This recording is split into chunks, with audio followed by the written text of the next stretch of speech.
Muy bien. 1, 2, 3. Bienvenidos a un nuevo episodio de Café con el Deporte. Hoy vamos a conocer un poquito más del mar, que siempre lo digo, me gustaría darle un poquito más de importancia, y en este caso tenemos a Isaac Bosch de Underwater Freediving Ibiza, que nos va a explicar un poquito cómo son los fondos marinos, sobre todo también su experiencia que tuvo como buceador de botella, y ahora sobre todo también la parte de lo que sería el freediving, de las apneas y demás. Así que, Isaac, bienvenido. Gracias. Primero, empezamos un poquito. ¿Cuál ha sido tu relación con el mar? ¿Cómo empiezas a tener esa relación? Vale, mira, mi relación con el mar empieza, hace muchos años. Yo ¿Vale? me crié en un pueblo de costa, entonces en Barcelona, un pueblo que se llama Calella, ¿Vale? y nada, siempre está muy conectado al mar.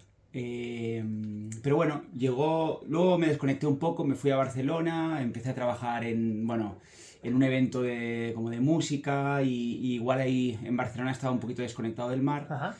Entonces llegó la oportunidad de venir a Ibiza, hacía como 17 años o algo así. Oh, Y entonces ahí me dijeron, empecé con el mar.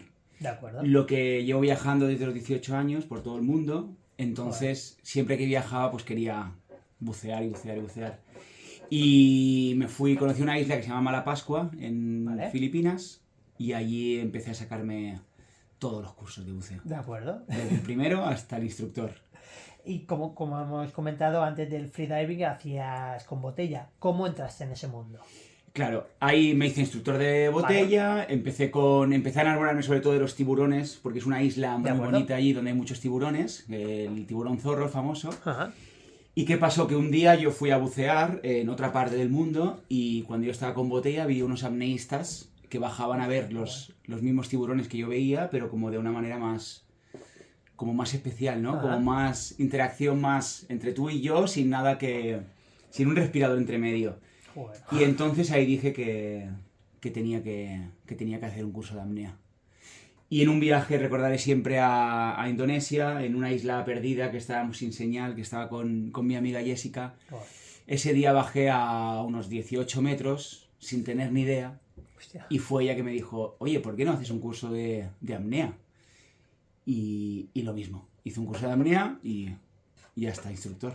¿Y qué sentiste? Porque claro, no es lo mismo bajar con botella que... Bueno, yo no lo sé, yo te estoy preguntando, Sí. pero ¿qué sentiste? ¿Qué diferencia sentiste?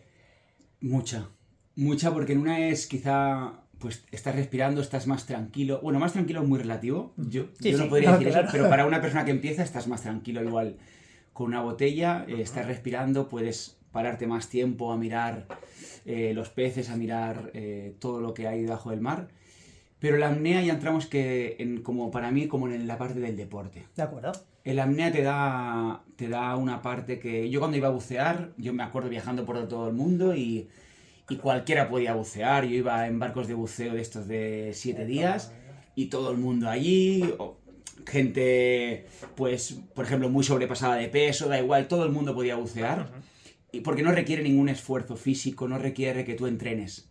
Y cuando conocí la apnea, dije, wow, aquí no es solo ir a hacer apnea y ya está. Es entrenar, prepararte, estar bien físicamente, mentalmente, toca todos los factores, ¿no? Entonces fue como un descubrimiento. ¿Y cuál fue la primera inmersión en la cual dijiste, esto es lo mío? En el primero, en la isla esta de Filipinas, sí, que bajé 17 metros y dije, wow, me encanta esto. Vale. Pero cuando empecé en el primer curso, que en el primer curso ya hice 22, ya dije, ya me enamoré. Ya dije, esto obviamente se me da bien, he hecho 22 metros, he aguantado 3,5 en estático, he hecho en la piscina 45-50 metros bien, entonces dije, creo que voy a por ello. Me gustaba enseñar porque ya era instructor de buceo. Vale. Y yo digo, yo quiero ser instructor de apnea.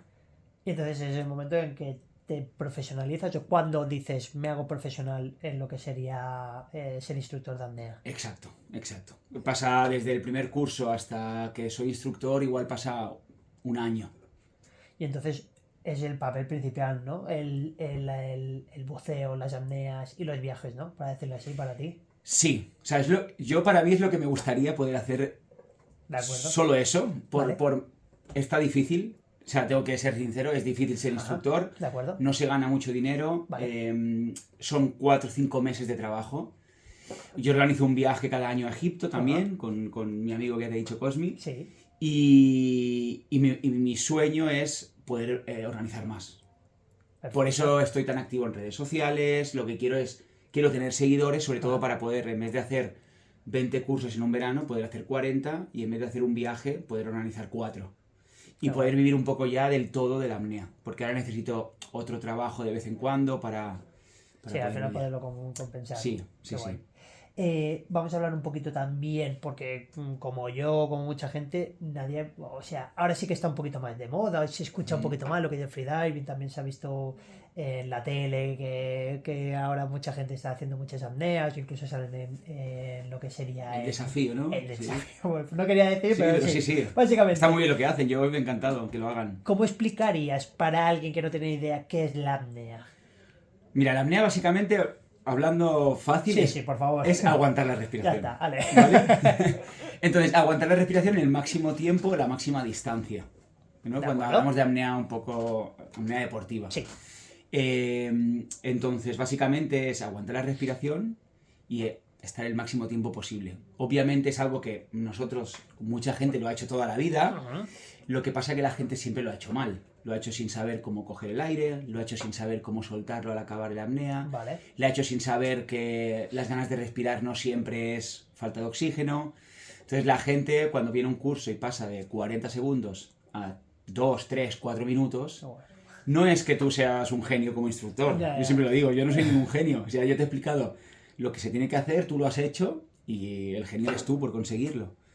Pero bueno, para mí la apnea es eso, es o sea, hablando, nos podemos ir a algo más holístico, pero sí, o sea, es aguantar la respiración. Y lo has explicado. Hay apnea deportiva, pero también me imagino que habrá una apnea recreativa más o menos, o no. Hay un Sí, poquito, sí, por puedes supuesto. explicarlo. Yo tengo gente que ha hecho el curso ¿De acuerdo? que cuando hago una excursión, por ejemplo, hago una excursión con barco, con un amigo, se vienen porque vamos a cuevas, De o acuerdo. vamos a la Cueva de la Luz, o vamos a las columnas de Hércules, o a donde sea, a Esvedra, pero no vienen luego a entrenamientos De por el acuerdo. cabo. Entonces luego hay otros que sí, que le gusta entrenar en el cabo. Entrenar en el cabo es bajar, subir, no vas a ver nada. No, vas a lo que vas. Claro, y a mí mi pasión es esa. Yo Ajá. reconozco que antiguamente me gustaban mucho más cuevas y cosas, pero ahora si me das a elegir ir a una cueva o ir a entrenar en una boya, yo voy a entrenar en una boya. Porque para mí me da algo mucho más profundo y que la cueva, Vale. digamos. Y antes, bueno, hemos hecho como la definición de lo que es la apnea, que al final es aguantar la respiración, Sí. pero como tú has dicho, hay mucho más allá. ¿Qué es ese mucho más allá? Bueno, y mucho más allá, pues hay todo el conocimiento que hay detrás, Vale. ¿no? Todo, para mí la parte, yo soy, si me considero una persona, no soy el que, o sea, en Ibiza soy de los que más baja profundo, por ¿De supuesto, acuerdo? pero dentro del mundo de la apnea no, yo hice 66 metros, Ujú. pero hay gente que baja mucho más, obviamente, pero a mí me gusta mucho la teoría, y ese es donde De yo me acuerdo. considero mi fuerte, y a mí me gusta hablar de apnea, de teoría. Vale. Y que la gente alucine con los cambios fisiológicos que hay en el cuerpo, el porqué del CO2, bueno, de muchos temas que también podemos hablar, pero que es el que a mí me hace que la apnea sea como maravillosa, como el cuerpo puede adaptarse a la profundidad, a los tiempos, a todo, para que tú aguantes más. ¿Y cuáles serían las habilidades que necesita una persona para empezar en la apnea? Mira, para el AIDA 1, que yo trabajo con AIDA, De para el AIDA acuerdo. 1, sinceramente, a ver, si tiene miedo al agua, miedo al mar, no sabe nadar, lo podemos hacer, pero va a requerir un poco más de tiempo para esa persona, Vale. pero a todo el mundo. De acuerdo. Y para el AIDA 2, que sepa usar el snorkel, que sepa que Ujú. haga 200 metros o algo así nadando con snorkel y que sepa hacerlo. Y que esté bien, sobre todo que el formulario médico que rellene esté Ajá, bien. vale. Que si no tiene que ir al médico, que le dé una autorización, pero suelen ser cosas que la gente no tiene o si las tiene ya no quiere hacer el curso de apnea. De acuerdo. Entonces, bueno, todo el mundo puede hacer un curso de apnea. Y como tú dices, lo puede hacer todo el mundo, no se necesitan las condiciones esenciales, pero ¿qué es lo que normalmente suele sorprender a la gente cuando empieza a hacer apneas? Esto siempre lo digo, o sea, Vale. el mantra de la gente es: no quiero ir al curso, Isaac, porque no voy a aguantar. Vale. No voy a aguantar, no voy a aguantar, no voy a aguantar. Y yo, claro, como cualquier instructor, siempre escuchamos eso. Claro, vaya, al final es tu pan de cada día. El pan de cada día. Y todo el mundo se sorprende porque al final eso pasa a un tercer o cuarto plano. Y lo primero que pasa puede ser, sobre todo, problemas con compensación. De acuerdo. Porque la compensación en la apnea es diferente que la del buceo, vas boca abajo, fisiológicamente es diferente. Y entonces la gente al final no acaba compensando y te acaba diciendo: es que si pudiera compensar, bajaría 20 metros. La persona que me estaba diciendo que no iba a pasar de 5 por el aire. Porque el aire al final, cuando tú le cuentas a cómo respirar, esa persona ya no le preocupa el tema del aire, sobre todo en los primeros cursos. Pasa a un segundo plano y lo más difícil puede ser la compensación. Vale. Puede ser que hay gente que se le da bien de principio, Ajá. hay gente que no, hay gente que se bloquea mucho, hay gente que necesita una clase particular para que le explique o lo que sea. Y cada persona es un mundo, porque ya sabes que fisiológicamente todos somos tan diferentes y hay gente que lo entiende a la primera, hay gente que no. Entonces, bueno. Qué bueno. Sí, sí. Vamos ya a tirarte un poquito por tu parte que te gusta, sobre la parte de la fisiología. Cuando empiezas a entrenar apnea, ¿qué cambios fisiológicos empiezan a ocurrir en el cuerpo? Pues mira, solo cuando los ojos entran en contacto con el agua, Vale. sobre todo más el agua fría, ¿De acuerdo? tenemos unos sensores aquí, lo que pasa que se despierta lo que se llama el reflejo de inmersión mamífera. ¿Vale? Que es pues ese reflejo que tienen todos los seres mamíferos, ¿no? Que habitan en el mar. Entonces, nada, pues principalmente lo que pasa, hay una bradicardia, baja la frecuencia cardíaca, ¿vale? Por ejemplo, en apneístas que bajan a profundidades muy grandes, pues han llegado a ver a 12 pulsaciones, 13 por minuto.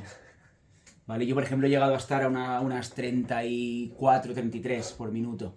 Entonces, eso es la bradicardia, luego diuresis, donde esas ganas de mear. Es cuando el sistema nervioso detecta una alta concentración de sangre y de líquido y de agua, pues tiende a expulsarla, ¿no? Luego la vasoconstricción periférica, que se estrechan vasos sanguíneos capilares de zonas del cuerpo que no son importantes para que la sangre llegue a los órganos vitales. Y bueno, el blood shift que me dijiste también. El blood shift es la migración de la sangre, ¿no? ¿De acuerdo? Debido a la vasoconstricción periférica, toda la sangre se acumula, se va a los pulmones, a esta zona de aquí, ¿no? Entonces, desde hace pocos años, relativamente, en la apnea, no sé, ahora me lo voy a inventar, pero a lo mejor hace 60 años, 50 años, no pasaban de una profundidad porque se pensaban que las costillas, como el pulmón se hace pequeño, que la costilla se iba a romperse. Y cuando se vio, debido a hicieron como una fotografía debajo del agua, una prueba, y vieron que se llena de sangre, entonces ya los pulmones, ya las costillas no se iban a romper, y ahí es cuando la gente ya empezó a bajar a profundidad. Y todo eso pasa cuando el cuerpo entra en contacto con el agua. O sea, digamos que fisiológicamente tu cuerpo se siente mejor cuando lleva un rato bajo el agua que cuando acaba de empezar. Vale. Todo se empieza a activar, entonces tu cuerpo cuando lleva un rato es cuando mejor se siente. También el bazo se contrae debido a la falta de oxígeno o al exceso de dióxido de carbono, y el espacio que queda se llena de glóbulos rojos y facilita la concentración de oxígeno. O sea, como que el bazo te libera oxígeno cuando llevas un rato bajo el agua. Y al fin sirve para algo el bazo, ¿no? Exacto, la apnea es un órgano muy importante, no solo depura y filtra. Qué bueno. También te da eso. Qué guay. Sí. Bueno, es un almacén muy grande de oxígeno. Sí, cuando tú estás experimentado en apnea, tu almacén es más grande en el bazo, y cuando tienes menos experiencia es menos. Pero el bazo, para la apnea es algo muy importante. Vale, y luego aparte también, antes lo habías mencionado, la gente se piensa que el problema, para decirlo así, en la apnea es el oxígeno. Bueno, el problema, perdón. Vamos a decirlo de otra manera. Pero el impulso de respirar viene en realidad del CO2. No sé, ¿lo puedes explicar un poquito de eso? Sí, bueno, eso es tal cual así. Lo primero que enseñamos en la apnea, por ejemplo, es en estática, por ejemplo, hacemos una tabla de hipercapnia. Hipercapnia es exceso de CO2. Entonces, nos acostumbramos al exceso de CO2. Vale. ¿Y por qué viene esa tabla antes que la siguiente tabla, que es acostumbrarse a la falta de oxígeno? Porque lo primero que pasa en el cuerpo es un exceso de CO2. Entonces tú aguantas la respiración y el cerebro reptiliano lanza lo que se dice la contracción, Vale. que es un... Entonces, la gente se Esa asusta. sensación, ¿no? Esa sensación, la gente se asusta. Eso es exceso de CO2. Vale. ¿Vale? La parte límbica del cerebro es la que te dice sal. Sal, te vas a morir, te vas a morir, te vas a morir. Y tú tienes que usar la neocórtex, que es la nueva, ¿no? Digamos, la más moderna, que es la de te da ese autoconocimiento, esa seguridad, y dice que no pasa nada, que te han dicho que está todo bien, que te falta mucho para quedarte sin aire. Entonces, lo primero que pasa es exceso de CO2. Vale. Más tarde, y te hablo de bastante más tarde, empieza a venir la falta de oxígeno. ¿Vale? Por ejemplo, una situación. Yo tengo la primera contracción en el minuto 2 y hago 6 de estática.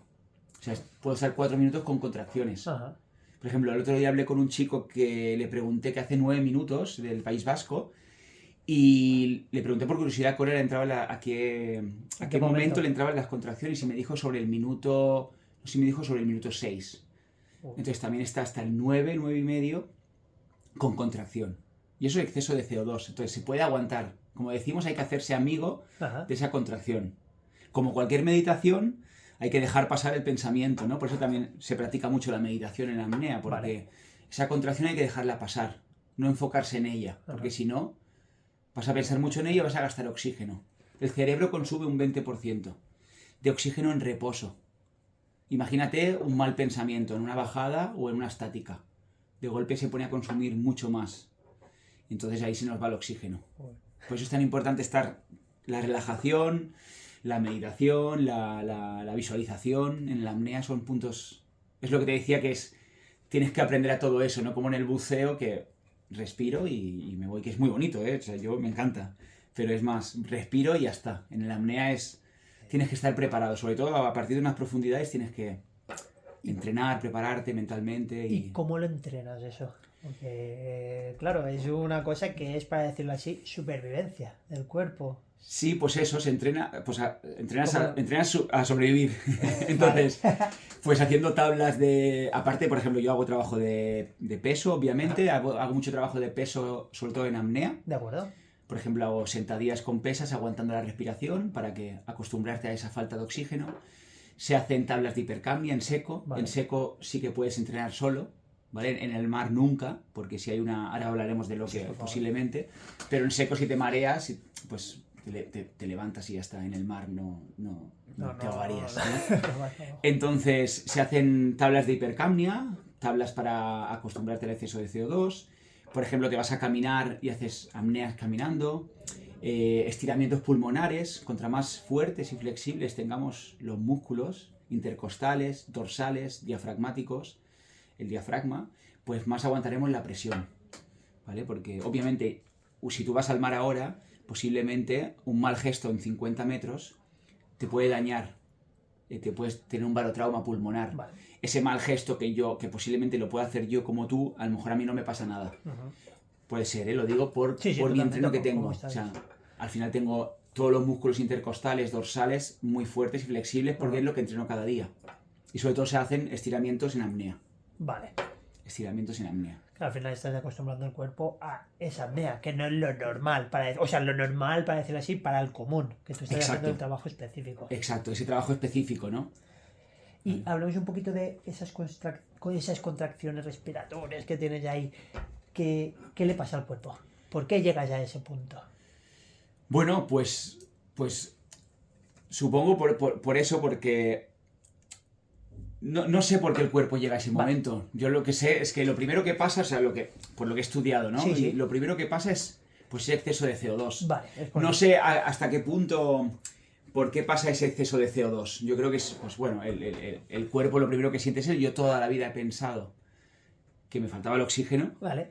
Siempre y luego aprendí que el oxígeno no te falta, que el oxígeno te falta muy tarde. Vale. Bueno, ya estás viendo también, por ejemplo, las pruebas estas de la tele ahora, cómo la gente aguanta sin experiencia en 2 días. Yo siempre digo, en 2 días conmigo vas a hacer una estática, vas a pasar de 2 minutos, seguro. Seguro, te lo aseguro. Y si no, es porque mentalmente estás demasiado cargado. Y como he dicho, la mente consume mucho oxígeno, ¿vale? Pero que sepa la gente que si se pone a aguantar la respiración, se pone a practicar en casa, Si tiene esa contracción, eso es exceso de CO2, dióxido de carbono. Vale. Que también el dióxido de carbono siempre hemos dicho que es el gas Lo malo es... lo malo sí, y para no, decirlo o así. sea, tiene 1000 beneficios, es súper bueno, regula el pH, tiene cosas muy interesantes, el exceso de CO2 y de hecho hoy en día en muchos talleres de respiración, Ajá. que yo también los hago, cada vez la gente habla más de aguantar la respiración y tener exceso de CO2 que hiperventilar. A nivel de beneficios, el aguantar la respiración, ese exceso de CO2 tiene muchos más beneficios. Qué bueno. Lo habéis explicado un poquito antes. Habéis dicho algo que era el reflejo mamífero De inmersión mamífero, sí. Perdona. ¿Qué es exactamente? Pues yo, a nivel más fisiológico, no acabo de saber por qué sucede. Lo Vale. que sí que sé que sucede es que cuando el agua entra en contacto con los ojos, aquí tenemos unos sensores, que son los mismos sensores que luego posiblemente hablemos del blackout, ¿vale? Sí. Entonces, aquí tenemos unos sensores que a la que el agua fría entra en contacto ya notas esos cambios fisiológicos. De hecho, te pones bueno, aquí lo tengo. Sí. Esto es un pluxioxímetro. Vale. Yo me pongo la cabeza bajo el agua y también fuera del agua, pero Ajá. sobre todo bajo el agua, pongo la cabeza y pongo el dedo y a la que yo llevo un 20-30 segundos ya empieza a bajar. Ya empieza a haber bradicardia. Todo eso es supervivencia. El cuerpo lo que trata es de que no te Sí, mueras. tener- Entonces lo que hace es acostumbrar y facilitarte, hace unos cambios fisiológicos para la supervivencia del cuerpo. Entonces es como una adaptación total, ¿no? Del cuerpo que hace para vivir, como tú estás diciendo. Totalmente, bajar. para mí es increíble. A mí es lo que más explota la cabeza cuando lo cuento, porque Ajá. es como, wow, esto se llena de sangre para que las costillas no se rompan. Hace que la sangre solo vaya a los órganos vitales. La frecuencia cardíaca baja. Es como el bazo libera oxígeno. Es como todo es increíble que el cuerpo hace para que sobrevivas más tiempo. Y bueno, es un pulsioxímetro, nos has dicho. Sí. ¿Para qué sirve? Pues en la apnea lo usamos mucho para...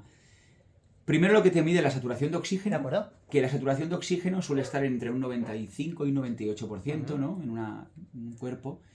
Entonces, se dice que cuando baja de 85% empieza la hipoxia. ¿De acuerdo? Y cuando más o menos llega a un 30, 20, hay gente 40, hay gente que 30, yo conozco gente que ha llegado a 25 y no le ha entrado aún, tendrá lo que es el síncope, ¿no? Vale. Entonces, imagínate el rango que queda. Yo, por ejemplo, si yo me pongo a aguantar la respiración ahora Ajá. y mido, hasta el minuto 3,5 no empiezo a estar en hipoxia, que sería 85%. De acuerdo. O sea, fíjate, o sea, queda Sí. aún bastante Ya- tiempo. Todo desde el minuto 2 hasta el 3,5 que estoy. Todo eso es exceso de CO2. Y aquí lo ves, como la saturación de oxígeno sigue, a lo mejor al 93, 94. De hecho, hay gente que aguanta la respiración y cuando ya quieren acabar, Está uno en... tienen más saturación de oxígeno que cuando han empezado. Ostras. O sea, fisiológicamente no tienes que salir, sales por Porque está... por la cabeza. Y luego te mide también la frecuencia cardíaca. Vale. Que también, obviamente, si lo mismo, hago una prueba, pues verás que empieza a bajar, pues 50, 48, 47, 46. Baja la frecuencia cardíaca también fuera del agua, pero en el agua, con los sensores que tenemos y con el contacto, con ese reflejo, baja más rápido. Sí. Qué bueno, jolines. Y vamos a hablar también un poquito, porque aparte de la apnea se baja. O sea, aparte Sí. de hacer apnea en estático Claro. o hacer apnea en, vamos a poner en una piscina o medio acuoso en el cual te puedas sumergir, también se baja. ¿Por qué bajáis? ¿Por qué? ¿Qué buscáis con eso? Eso es lo que se pregunta mucha gente, ¿no? Claro, porque no se Eh, entiende. O sea, vale, hago la apnea, pero aparte, ¿para qué bajo? Porque empiezas a sentir cada vez más cosas. De Empiezas acuerdo, a sentir, muy bien. pues es como cuando te preparas para algo, ¿no? Cómo vas adaptándote, cómo de golpe puedes compensar mejor, de golpe te sientes mejor cada vez más profundo. Es un enganche, es como una droga. Claro, No sé explicarlo, Ajá. obviamente. Yo sí que sé lo que siento. Por ejemplo, sobre todo, hay una cosa que se llama free fall, que es la caída libre. Vale. Que es cuando ya entras en una flotabilidad que se llama, No. que se llama negativa. Entonces tu cuerpo ya empieza a caer. Y esa sensación, por ejemplo, cuando empiezo a caer yo desde los 20 metros hasta los 65, imagínate 45 metros cayendo al vacío. Hostia. Esa sensación es como inexplicable. porque solo tienes que concentrarte en tu compensación. Cuando bajas a esa profundidad ya sabes que no te vas a quedar sin aire, ¿vale? Ahora hablaremos del síncope, que primero que suele pasar siempre arriba del todo. Entonces sabes que tú estás bien de aire, ¿no? Tu presión parcial está alta, estás a gusto, solo estás concentrado en tu compensación. Entonces estás cayendo al vacío, solo yo voy con una pinza y una gafita y tratando de compensar, con las manos aquí, tranquilo y ecualizando. Entonces, eso es lo que te da la profundidad. Pues el poder ver que cada vez vas más profundo, entonces eso hace que te enganches, ¿no? Oye, hombre, si voy un año y no paso de 20 metros, igual me frustro y ya no voy más. Pero cuando veo que 20, 22, 25, 30... Hay gente que se viene al camp de apnea donde yo lo hago en Egipto y pasa de... Pues el año pasado tuve de 24 a 39 en 5 días. Cada día haciendo apnea, en un mood de apnea, en un sitio de apnea. Sí, que es todo que... Claro, aquí lo tenemos más difícil, aquí hay muchas cosas, mucha interrupción. Entonces, claro, cuando estás allí, pues avanzas. Y aquí también lo puedes hacer, ¿eh? Aquí hay gente también que viene a entrenar conmigo que en un verano han pasado también de 25 a 37, 25 a 38. Y gente que no está tampoco súper enfocada en apnea. Vienen a hacer apnea, les gusta, pero no esa gente que entrena cada semana o que es tan friki, por ejemplo, como yo, ¿vale? Que entreno cada día, aunque sea en seco, yo entreno cada día. Vale. En el mar no, porque no siempre se puede o por lo que sea. Y en piscina no soy el más fan de la piscina. Me gusta hacer entrenos en piscina. Hago entrenos cada semana a gente. Para el que se quiera animar también lo puede hacer. Pero no suelo entrenar yo para mí mucha piscina. A mí me gusta el mar. Y somos unos cuantos así, de instructores. Y aparte, pero no es lo mismo, para decirlo así, en piscina, que la presión no existe, a ir bajando y sentir la presión, que es que tiene que ser también curioso. Claro, eso. Es curioso, porque en la piscina hay un trabajo mucho más mental. De acuerdo. ¿Vale? Que yo lo llevo peor que el mar, ¿no? La piscina, yo en el mar, si hago, imagínate, 65 metros, que hago más o menos 2,10, ¿vale? Tendría lógica que yo luego me voy a piscina y pudiera hacer 1 minuto y medio haciendo largos y hacer 160, 130 metros bien. No los hago, porque la mente me saca antes. En el mar la mente la tengo mucho mejor. Entonces, ¿la presión afecta? Por supuesto afecta, pero por eso lo que hablábamos antes, hay que entrenar en apnea. Para ir aguantando la presión cada vez más. Tú empiezas a ir a 30, 40 metros, llega un momento hay una cosa que se llama volumen residual, que en la mayoría de personas está entre 30 y 40 metros. Ahí ya no pueden haber tonterías, ahí ya uno no puede equivocarse en la compensación. Uno ya tiene que compensar bien, que no venga el aire de los pulmones, que el aire venga de la boca, que es un tipo de compensación que se llama Frenzel. Entonces, hay un momento que ya no podemos... La presión sí que nos afecta de verdad y cualquier gesto fuerte abajo o cualquier mala compensación puede hacer que te dañes, ¿vale? Pero por eso cada vez la gente que ya sabe profundidad es porque ya sabe compensar bien. Claro, no vas a ir una persona que no sabe, no se va a ir a 40 metros, porque no va a llegar. Claro. No sabe hacerlo. Y si llega por alguna razón, pues posiblemente se haga daño, pero no lo va a hacer, no hay nadie. No hay nadie, todo el mundo va increciendo, va poco a poco, claro. Y antes lo habíamos hablado, lo que es el tema del Blood Shift. ¿Sí? ¿Qué es exactamente? Pues es eso, cuando debido a la vasoconstricción periférica, que hemos dicho que se cierran vasos sanguíneos capilares de las zonas no importantes del cuerpo, como manos, pies, entonces hace que esa sangre llegue a los órganos vitales.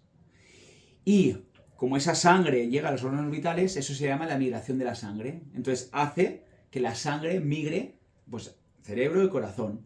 Entonces, eso es el blood shift. Lo que se ha visto que se llena esto de sangre y las costillas, por mucho que los pulmones se hagan pequeños, las costillas se protegen con la sangre.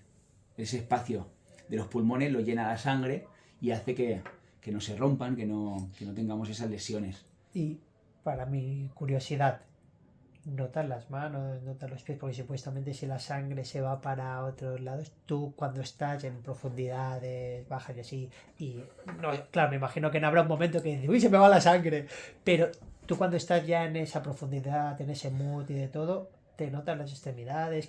¿Qué sensaciones hay? Esto es un poco más personal, ¿eh? Sí, si te soy sincero, no Sí. noto esa fisiología. De acuerdo. Puedo notarlo en estática. Vale. En estática puedo notar un poco como el bazo libera oxígeno, como esa de golpe sensación de estar otra vez bien cuando llevas un rato. Ajá. Pero en el mar, piensa que estás también con muchas cosas. Claro, Estás por eso es que estoy bajando. Estoy con el cabo, estoy- compensación. Sobre todo compensación. Y Ajá. a mí la compensación te hace que todo su pensamiento vaya a eso. Vale. Por eso te digo que para mí es el punto. La compensación es el punto como más importante de la apnea, para mí. Entonces, bajando, no siento esos cambios fisiológicos, lo que siento es un bienestar, como tu cuerpo empieza a caer, como tu pulmón se está haciendo pequeño, sí que lo notas, como se está haciendo pequeño, como cada vez puedes notar un poquito la presión, obviamente, sobre todo si no estás acostumbrado. Cuando ya te acostumbras a una profundidad, el tema de la presión no la sientes mucho. Pero si abajo haces un mal gesto, sí que sientes que te puedes hacer un poquito de lesión. Entonces, eso es presión. O sea, ahí sí que notas un poco la presión, pero si haces un buceo tranquilo, sencillo, donde llegas a tu profundidad, no haces un gesto raro, todo te ha ido bien, para mí es difícil sentir ese bloodchief o ese... Yo no lo siento. Vale. No he llegado a sentir eso. He llegado a sentir cosas muy bonitas como pensamientos de, pues... Se dice mucho en la apnea, pero es verdad, ¿no? Venimos del vientre de la madre, hemos estado siempre como en apnea, durante unos meses. Entonces, como a veces sí que me ha venido ese volver al vientre, ¿no? Como si el mar me acogiera y esos pensamientos así de profundos los he tenido, más que poder sentir igual el bloodchief. Pero obviamente sucede, no es algo ni que me he inventado yo. Eso sucede, está demostrado y por eso también nos adaptamos al mar de esa manera. Por eso hay gente bajando 135 o 36 metros. Y creo que habías dicho que eran 66 metros, ¿no? Lo Sí. máximo que has bajado. ¿Qué se siente al bajar a tanta profundidad? Aparte de esos sentimientos que tú has dicho a nivel... Porque yo quizás diría, voy a explotar por dentro o algo así. ¿Tienes algunas sensaciones así, aparte? No tan Claro, bestia, pero... no es lo que te he dicho antes. Cuando vas a las profundidades, estás pensando en que la compensación no te fallará, que no te falle. Ajá. La fisiología de la boca, todo Vale. lo que está sucediendo en la boca por el tema de la compensación, usamos una técnica llamada mouthfeel, que requiere una técnica de boca, de glotis, de paladar blando muy... ¿Vale? Por eso nos ves siempre con... Bueno, esto se llama Otoben, nos ves siempre practicando Vale. con esto, porque en la compensación es difícil en la apnea Ajá. y hay que practicarla mucho. Entonces, cuando estás bajando esas profundidades, tú sientes cómo ir a la compensación. Obviamente sientes, como te he dicho antes, estás cayendo al vacío. Por ejemplo, cuando lo logré en Egipto, justo cuando estaba bajando, ya empecé a ver el famoso arco que salió en la película de Netflix, donde la chica esta cruza. Ajá. Ya empecé a ver el arco, empiezas a ver como que todo un poquito más oscuro. No, la gente se mira que en 60 metros ves oscuridad, y no, ves bien, ¿vale? Pero más oscuro que arriba está, Claro. obviamente. Entonces, como el agujero, el blue hole este se hace pequeño, como la profundidad... Sí que sientes como que te chupa para abajo. Tú sí que estás sintiendo que tu cuerpo, en el free fall, al ir cayendo, sientes como si el mar te empujara y te hicieras pequeño, que los pulmones se están haciendo, y tú como que cayeras al vacío, como que te chuparan hacia abajo. Pero no mal de... Sí, que me caigo. No, bien, nada más, como hasta donde yo quiera, porque siempre es hasta donde tú quieras, tú frenas donde quieras, no tienes que llegar a ningún sitio. Tú cuando no te sientas bien, te das la vuelta y tranquilamente lo más importante es irte para arriba, para no tener... Luego no, sobre todo el tema de lo que vamos a hablar ahora. Que no quiero sacarlo hasta que no lo nombres tú. Vamos a hablar un poquito de la apnea en Ibiza, porque, bueno, creo que aquí no había mucha cosa, o no sé si había nada, sí que hay escuelas de buceo y demás. ¿Por qué empiezas a practicar el freediving y más en Ibiza? Bueno, sobre todo en Ibiza porque vivo aquí. Vale. Entonces yo fui a practicar, yo fui a sacarme los cursos a Menorca. Sí. Y luego como viví aquí, pues empecé aquí a hacer apnea. Entonces, obviamente no es una isla que a día de hoy la gente venga a hacer apnea. De acuerdo. Pero cada vez más. A mí cada vez más también hay gente que viene de la península. Por ejemplo, dentro de una semana tengo un curso y es una chica que viene de Madrid. Y viene a Ibiza unos días y me ha contactado para hacer el curso. Prefiero hacerlo aquí que en Madrid o en la piscina que tienen o irse de excursión a donde vengo a Ibiza y hago un curso. Aún hay gente que lo hace, pero por ejemplo yo tengo un público muy de aquí. Gente que vive aquí. Vale. Y sobre todo español. Hay otra instructora a lo mejor que tiene un público bastante más inglés. Hay otra chica que tiene un mix. Entonces cada uno tenemos un poco esa mezcla, pero yo soy muy de gente local, muy de gente de aquí. Y bueno, es lo que promuevo. Yo promuevo que la gente de aquí, porque yo lo que quiero es que esa gente luego se venga a entrenar conmigo, que le guste la apnea. Claro. Y que diga, oye Isaac, no solo he hecho el curso. Que no... Igual cada semana no puedo, o cada semana sí, pero igual cada 2 semanas quiero hacer un entreno. Pues como el que va a CrossFit, hay gente que lo que está haciendo es, antes iba 4 días al gimnasio y lo que hace es ahora, pues voy 3 y me guardo una semana o 2 para hacer apnea, porque al final es un deporte igual. Y vas a hacer deporte. Y vas a trabajar mentalmente, físicamente. O sea, hay gente que se está reservando un día para hacer apnea. Eso es gente que le empieza a gustar el apnea. Que por suerte cada vez hay más. Yo tengo una comunidad cada vez más grande. Ya tengo, a lo mejor tengo un grupo de 50 personas que pueden entrenar. Unos 20 que son bastante asiduos, o 30, que ya es mucho. Y luego tengo grupos pues con 200, 300 personas de gente que ha hecho los cursos. Que obviamente no todos siguen. Sí, no todos siguen, no todos les gusta igual, o solo lo quieren para cuando viajan, pasarlo bien, y no se enganchan como otros. Pero dentro de mi grupo hay unos 12, 13, 14 que hacemos bastante apnea. ¿Y cómo nació el proyecto de Underwater Freediving Ibiza? Pues yo era instructor de buceo, como he dicho. Muchas veces me he preguntado con lo que me gusta la apnea, si no fuera instructor estaría más enfocado en hacer apnea para mí. Vale. Que también lo echo de menos. Yo, claro, con el tema de los cursos, no tengo tanto tiempo para hacer apnea para mí. Entonces tampoco es que pueda avanzar a ritmos gigantes. Solo cuando me voy a Egipto y ahí practico bastante, porque aquí al final estoy muy centrado en enseñar, que es lo que me gusta. Pero también siempre digo que te tiene que gustar de verdad, porque ni vas a ganar mucho dinero y tienes que aguantar los miedos y las inseguridades de mucha gente. Claro. Porque no hay nada, hay un miedo muy presente en el mundo que es la muerte y el mar. Se te diría que de los que más. Sí, creo que sí. El mar da mucho miedo a la gente. Entonces te vienen con el miedo al mar y te vienen con el miedo a la muerte, porque se creen que les puede pasar algo. Entonces imagínate, a veces en cursos de 4 personas, cada uno con su historia, ¿no? Entonces hacemos un poco de psicólogos. Entonces lo he dicho, que en Ibiza es un buen lugar, hay muchas cuevas. Organizamos también salidas en barco a cuevas. Hay muchos sitios muy bonitos donde tú te puedes llevar tu propia boya. Hay muchos pescadores submarinos, también aquí en Ibiza, que también cada vez más, por suerte, están haciendo cursos de apnea, porque obviamente cometen muchos fallos. No pasa nada, tengo muchos amigos claro, que lo hacen. Sí. La mayoría, los que digo yo siempre, los buenos, no hacen esos fallos porque ya o han hecho un poquito de apnea, o han estudiado un poquito, o tienen un poquito más de cabeza, pero mucha gente que empieza comete fallos que me da pena, porque se meten en las muertes de apnea, se meten las muertes de pescadores.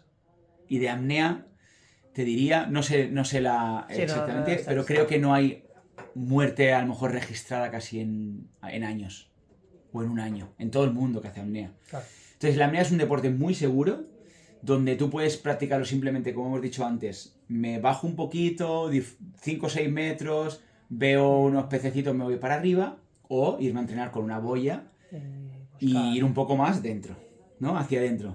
Como siempre digo, hacia abajo y hacia adentro.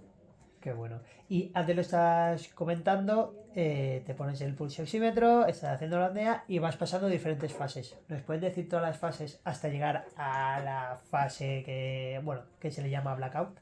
Bueno, eso hablamos en una estática, por ejemplo, ¿no? Sí, en una estática estamos hablando. Pues eso, lo que hemos dicho. Sí. Empiezas, te sientes bien, ¿no? ya empieza, a partir de, depende, cada persona empieza lo que es el exceso de CO2. Ajá, Empiezan un poquito contracciones primero flojitas, de acuerdo. más alargadas en el tiempo, y luego empiezan a haber contracciones más seguidas. Sigue siendo exceso de CO2. Ajá. Luego pasa pues todo lo de la migración de la sangre, pasa el tema Ahí ahora me he quedado bloqueado. El tema de lo que te he dicho del bazo. Sí. El bazo se contrae, libera oxígeno. Entonces, como para mí la fase es exceso de CO2, liberación del bazo, te libera un oxígeno extra, y más tarde ya, para lo último, sería la falta de oxígeno. ¿Qué pasa? En la falta de oxígeno, tú puedes estar también un tiempo en esa falta de oxígeno, porque también entrenamos las tablas que se le llaman de hipoxia, que es acostumbrarse a la falta de oxígeno. Vale. Entonces, también nos acostumbramos a estar en ese lugar, en esa incomodidad, hasta que al final pues pueden pasar dos cosas. Puede haber lo que se le llama, que si quieres tocamos el tema porque para mí es un tema muy importante que tocar y que lo que la gente igual tiene más miedo, ¿no? Hay una cosa que se llama parálisis del control motor. De acuerdo. Tan famoso por Samba, que se le llama, ¿vale? Se le llama Samba. Y el blackout. Empezamos por la Samba, Por favor. parálisis del control motor. Simplemente, o sea, se llama Samba porque la gente lo que empieza es a temblar. Ajá. Empieza a temblar. Ahí cuando pasa eso es porque hay una falta de oxígeno en el cuerpo. De acuerdo. ¿Vale? Pero no ha llegado una falta de oxígeno al cerebro. Hay una falta de oxígeno en el cuerpo, que no siempre, esto viene antes del blackout. El blackout puede llegar de golpe. De acuerdo. ¿Vale? Entonces mucha gente lo que hace es, sale del agua y empieza a temblar. Tiene una Samba. Entonces, si tú tienes integrada bien la respiración de recuperación, que es una cosa de la que enseñamos, que es a cómo salir del agua y cómo exhalar y cómo coger aire, cómo ventilar al salir del agua. Si tú tienes integrado eso, verás que en muchas competiciones hay mucha gente que tiene una Samba y la recupera sola. Vale. Está temblando, Ajá. pero solo recupera. Recuperando. En una competición, por ejemplo, si el instructor o tu coach te toca en una Samba, estáis descalificados. Por eso no le puedes tocar. Ujú. Si empieza a hacer la Samba, no recupera, ¿qué le pasará? Que pierde la conciencia. No pasa nada, pierde la conciencia. Lo que hacemos es, le damos la vuelta, quitamos la máscara y hablamos otra vez de los sensores del reflejo de inmersión mamífero que hemos dicho De antes. acuerdo. Tenemos unos sensores aquí, que solo por soplar aquí la persona despierta. Vale. O sea, es tan sencillo. Hablamos de blackouts sencillos, que son la mayoría, así. ¿Vale? Tú lo que haces, en la piscina simplemente le darías la vuelta, le quitas la máscara, le dices respira y le dices su nombre, le dices lo primero que tiene que hacer y lo primero con que se identifica. De acuerdo. No le vas a decir a Ana, Pedro, y no le vas a decir a Ana, come en vez de respira. Porque hay que decirle, Ana, respira. Mira. Soplido, sobre todo el soplido. Aquí, máscara afuera y le puedes dar un poquito de una hostia. Ajá. Eso en la piscina. Vale. En el mar, lo que hacemos es, en el mar, ¿qué pasa? La persona, no sé si hablar un poco de esto, ¿no? Porque es un poco más teórico, pero Sí. hay una cosa que se llama, bueno, cuando bajamos, la presión parcial de oxígeno sube, ¿vale? Entonces, la persona se siente a gusto, ¿vale? Se siente bien, ¿vale? La presión parcial, para que te haga nosotros tenemos el aire que respiramos, Sí. un bar de presión, aquí en superficie, ¿no? Donde respiramos, aquí tenemos un bar de presión.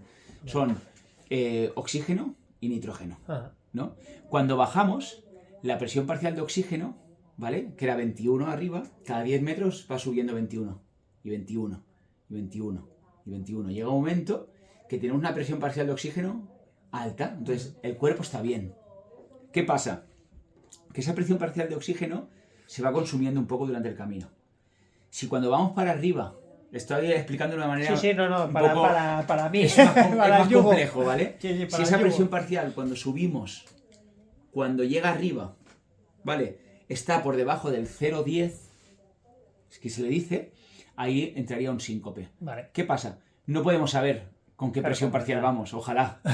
Voy con una presión parcial Pues ya. de tal, perfecto, estoy bien, ¿no? No podemos saberlo, entonces el cuerpo lo conocemos, nos vamos conociendo para saber dónde están nuestros límites. ¿Qué pasa?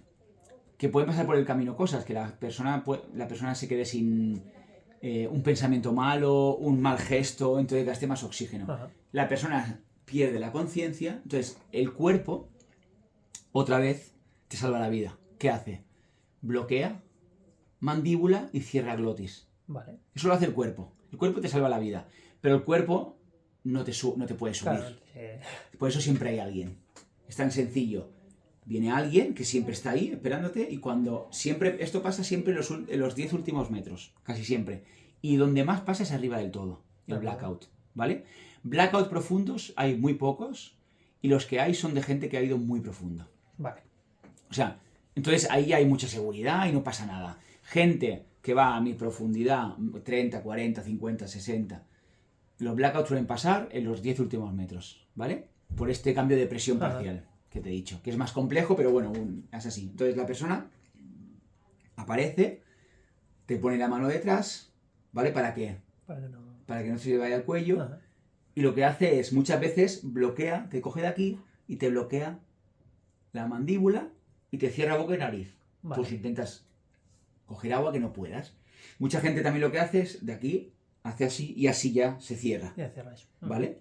Entonces te sube arriba y lo mismo, cuando llegas arriba, lo mismo que haríamos como en la piscina. Máscara afuera, vía respiratoria siempre fuera del agua, y soplido, respira y vuelve. Y no pasa nada, no pasa absolutamente nada. Hay muchos blackouts en competición y muchas sambas. Por ejemplo, en piscina hay sambas cada 2x3 y no pasa nada, la gente las recupera y no te queda una secuela, no hay nada malo. Y puedes hacer apnea el día siguiente, obviamente, el mismo día ya. ¿No? También piensa por qué te ha podido pasar, qué ha pasado hoy, igual no estabas bien por algún motivo, igual no te agobies tanto, te ha entrado un síncope y ya está. Yo, por ejemplo, nunca me entró uno, no sé, nunca igual he ido a ese límite, pero he salvado algunos, sobre todo sambas en cursos, varias. He salvado. Y no pasa nada, la gente sale, tiembla, respira, venga, no respira, ya está. No hay drama. Sí, no es dramático, no hay que hacer un drama, es mucho menos que un ahogamiento. Claro. Entonces, bueno, al final hay gente muy acostumbrada a ahogarse, pero en la apnea es muy difícil que te ahogues. Te ahogas si no hay nadie. Y como hay que hacer siempre apnea con alguien, sobre todo en profundidades y todo eso, y también, aunque vayas a 5 metros te puede pasar algo, pero bueno, entiendo que la gente va sola, a 5 metros, a Cala Salada, a hacer apnea, pero si vas a entrenar, ir con alguien. Igual que los pescadores submarinos, la importancia de ir con alguien, porque ahí están muy expuestos a que les pueda pasar algo. ¿Les podrías explicar un poquito cuáles serían las normas básicas para empezar en este deporte, ya que hayas empezado un poquito con esto? Pues... Bueno, normas básicas, material, un poquito así. Bueno, pues primero, no ir solo a hacer apnea. Por favor. Entiendo que la gente puede hacer snorkel y se va solo, ¿vale? Pero hacer un poquito más apnea como deportiva, no vayas solo. O si te vas a meter en cuevas, también cosas difíciles, ves con alguien. Que hagas un curso de apnea, si no sabes, porque te va a salvar posiblemente de un síncope que te pueda... Mucha gente se va a la cueva de la luz, no saben cómo hacerlo, salen. Si supieran cómo coger aire, cómo sacarlo, no sufrirían tanto. Entonces, bueno, solo para disfrutar hace un curso de apnea. Solo para disfrutar luego. Luego ir acompañado, tanto si haces apnea en piscina, como si vas al mar. Así a nivel seguridad te diría que eso. No mucho más. Que tengas si tienes un curso de apnea, que te saques un seguro anual, que los instructores lo solemos hacer, igual vale 30 euros al año. Y te salva de que te pueda pasar algo y todo eso. Perfecto. Y a nivel seguridad poco más. Que ya está. Que disfrutes, que no hagas el tonto, que te lo tomes en serio, que cuando vayas con un amigo a entrenar en la boya no hagas tonterías, que mantengas la mirada en él todo el rato. Cuando sale del agua, manténle 10 segundos, que todo está bien, porque el síncope puede llegar hasta... Llego arriba, recupero, pasan 10 segundos y me puede entrar el síncope aún. Y ya está, y eso es un poquito la seguridad que yo tendría.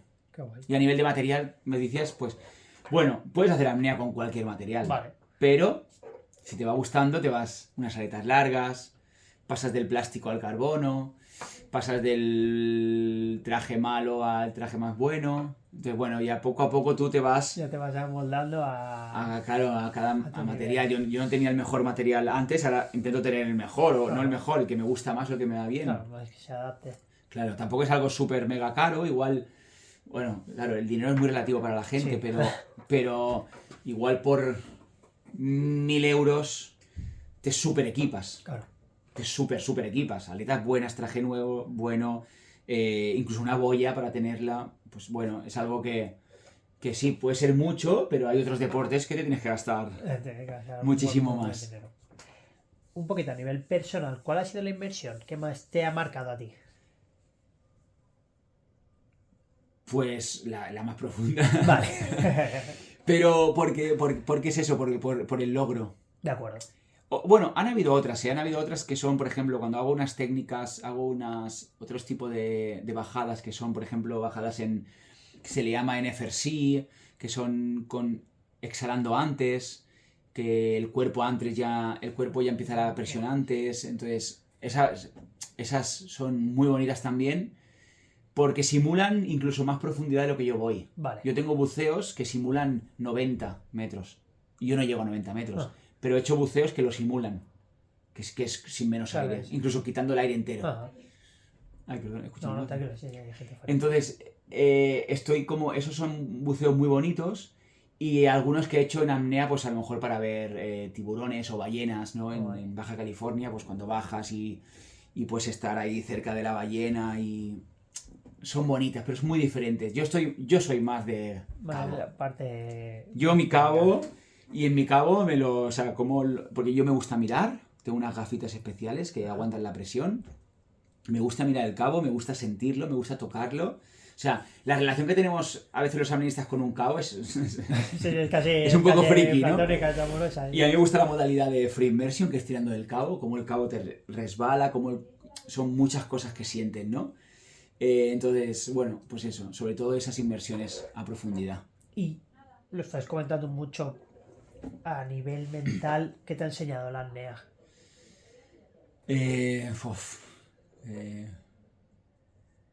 Muchas cosas. Pero sobre todo a que yo llevo muchos años he hecho muchos años yoga, he hecho muchos años terapia, tengo muchas terapias encima, he tomado medicina, he hecho muchas cosas en mi vida. Ajá. Y cuando conocí la apnea, parece que me lo cogió todo. Vale. Es como, wow. O sea, primero, hablar de respiración, ¿vale? Cada vez está más de moda, por suerte.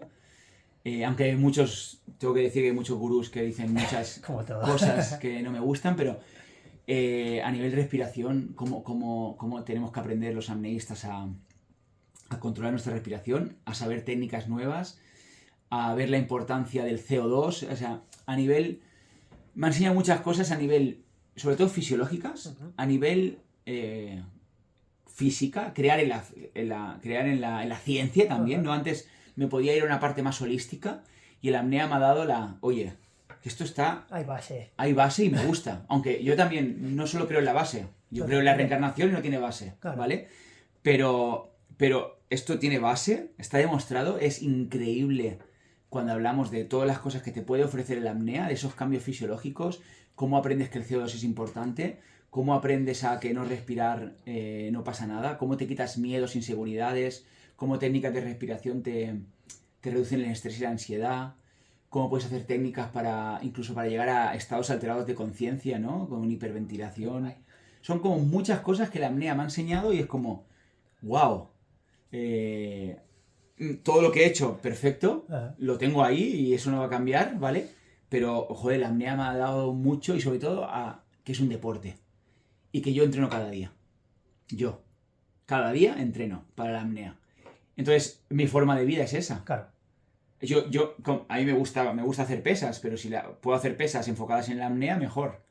Hago respiraciones, hago estiramientos pulmonares cada día, hago esto cada día.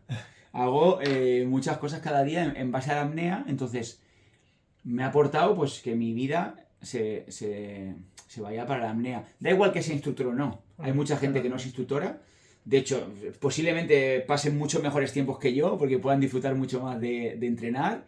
Y ellos también entrenan, ¿vale? Igual no cada día, porque bueno, hay gente más friki que otra. A mí me gusta. Cada día hay algo de apnea en mi vida. O crear contenido, que ahora estoy muy con ello, o entrenar. Entonces, bueno, pues eso. Pues la apnea me ha enseñado todas esas cosas. Y también, pues, La conexión con el mar es mucho más grande, ¿no? El no respirar durante tanto tiempo, bajar a tanta profundidad, te hace como hacerte pequeño, y hacerte pequeño está bien, ¿sabes? Quitarte el ego. Mira, posiblemente uno de los deportes que he conocido con menos ego es el apnea, porque ahí abajo no, tú no eres nadie ni nada, y es un deporte donde la gente se lleva bastante bien, hay poco ego, la gente como que hay mucha seguridad, hay que hacer seguridad entre uno y otro. Tú no puedes llevarte mal, por ejemplo, con tu compañero. No pasaría nada. Obviamente, aunque le lleves mal, le vas a salvar la vida. Claro. Pero hay mucha comunidad y mucha relación bonita, porque es un amor por el mar. Y cuando estamos con esa debilidad, con esa vulnerabilidad de aguantar la respiración, creo que ahí no hay espacio para el ego. Entonces, me parece, pues todo eso, la apnea, y pues bueno, pues muchas más cosas, ¿no? El ver animales, como te he dicho antes, las conexiones con la gente, ver a la gente disfrutar. Bueno, pues eso. Qué guay. Que cada vez el apnea también está más activo, ¿no? Tenemos a pues mi amigo Miguel, que es de los mejores que ha habido aquí en España, y que habla mucho de apnea. Luego cada vez hicieron una película de Netflix, ahora en El Desafío están haciendo lo de la estática, que bueno, que yo me alegro mogollón, porque eso es la publicidad, eso está Totalmente. bien, y la gente lo consume, y cada vez más gente quiere hacer apnea. Entonces, bueno, pues eso un poco. Para la gente que quiere empezar con la apnea, ¿cómo te pueden encontrar? Un poquito, ¿tienes página web? Sí, bueno, sí, un poquito claro. para que... Bueno, aquí sale, La parte- Underwater Freediving es mi marca. Tengo Instagram. ¿De acuerdo? No uso, tengo TikTok, pero no lo uso mucho. Estoy muy enfocado en Instagram. Subo... Puedo decir a día de hoy que hago un buen contenido, en el sentido de que si quieres aprender sobre apnea, si entras en mi perfil vas a aprender muchas cosas. A nivel de habla en español, pues no somos un montón que hagamos ese tipo de contenido. Me gusta, está siendo difícil para mí, porque Vale. crear contenido es estar mucho rato. A veces funciona, a veces no. Los seguidores parece que crezcan muy poquito a poco, pero es el juego, y esa es la misión ahora. La misión es ganar seguidores, sobre todo, no por lo que hemos hablado antes. Claro. No quiero ganar seguidores porque tengo más seguidores, quiero más seguidores es igual a poder vivir mejor de mi trabajo, ¿no? Hoy en día es así. Ajá. Hay gente que dice que es triste, otra que no, pero las redes sociales son lo más importante para una persona que tiene un negocio. Entonces, muy enfocado en esa creación de contenido. Mi Instagram es isaac.underwater.freediving. Vale. Posiblemente si pongas Isaac. Ya te sale. Y nada, pues desde casi ya empezamos con cursos. De acuerdo. Hasta octubre, y en noviembre hacemos un viaje a Egipto con un amigo mío que se llama Cosmi. Ajá. Y nada, hacemos excursiones también en barco, que no necesariamente tienes que tener experiencia para ver cuevas y todo esto. De acuerdo. Te podemos hacer una introducción antes de que vayas. Y nada, pues que eso, que os invito a que me sigáis, a que vais a aprender mucho sobre apnea, porque no paro de poner cosas de apnea. Y nada, mi Instagram está muy enfocado en el apnea. Tengo que reconocer que también yo tengo un proyecto en África que es un orfanato. Por favor. No por publicitarlo, Claro. pero que también verán que pongo cosas de lo que es mi asociación, que se llama AERI, que estamos en Tanzania. Entonces, está enfocado en la apnea, y como ya lo dejé así con AERI, pues Ajá. pongo un poco la combinación de las dos cosas. Muy en la apnea, pero también pongo cosas del orfanato, porque mucha gente a lo mejor entrará y dirá, hostia, pero qué raro el perfil. Pero son mis dos pasiones, son dos patas, mis ¿no? dos grandes amores. Ajá. Y lo voy a seguir teniendo ahí. Qué guay. Así que nada, también seamos Asociación AERI, por si alguien quiere. Son un proyecto de orfanato que estamos construyendo en Tanzania. De acuerdo. Pues Isaac, hasta aquí más o menos. Vale. Te quiero dar unas palabras, o sea, quiero favor, darte por las favor. gracias porque, joder, mira, la verdad que me han llamado también de otro podcast, De acuerdo. casualidad. Qué guay, joder. Dos a la vez, y para hablar sobre apnea, y para mí es muy importante porque Mis amigos lo saben, o sea, no paro de escuchar podcast. Igual de otros temas, no tanto de economía, política, de lo que sea, pero no paro. Entonces venía un podcast, me hacía mucha ilusión. Qué guay. Lo siento si me habéis visto un poco nervioso o incluso hablando rápido, Nada. pero de todo se aprende. Y nada, espero que hayáis conocido un poquito más el apnea y que os animéis a probarlo. Pues ya, muchísimas gracias por venir, Nada, un por placer. aceptarla, por aceptar. Un placer Y muy ahora grande. ya has visto cómo es, que no es nada. No es hablar, es no hablar con un nada de amigo, hablar, sí, y sí. además conoces lo tuyo. Claro, Conoces claro. Fedaic, entonces. Cuando conoces lo tuyo es más fácil, está claro. Y nada, agradecerte a ti también. Yo siempre tengo que agradecer al Ayuntamiento de Ibiza, que bueno, gracias a ellos pues puedo darle voz a todo el mundo relacionado con el deporte y ahora también aparte relacionado con el mar, que creo que también es una parte a veces tenemos olvidada, pero que estamos rodeados de ella. Totalmente. Y que la gente que lo conoce al final siempre lo ves y dices que la ilusión con la que lo hablan, con la que lo dicen, dices, hostia, que quizás es algo más de lo que solamente vemos, que es agua y ya está, no, hay mucho más. Entonces, Exacto, que no solo es un baño, que también puedes disfrutar mucho más de la profundidad, de arriba, de kayak, de lo que sea. Entonces, animaros al mar y a probar todo aquí en Ibiza, que no solo es, ya lo sabemos, todo el mundo lo dice, pero todos sabemos ya que no es solo la fiesta y mucho más. Y es una isla espectacular para disfrutar de la naturaleza de una manera impresionante. qué bueno, pues ya, muchísimas gracias. Nada, un placer muy grande. Muy bien, tío. Creo que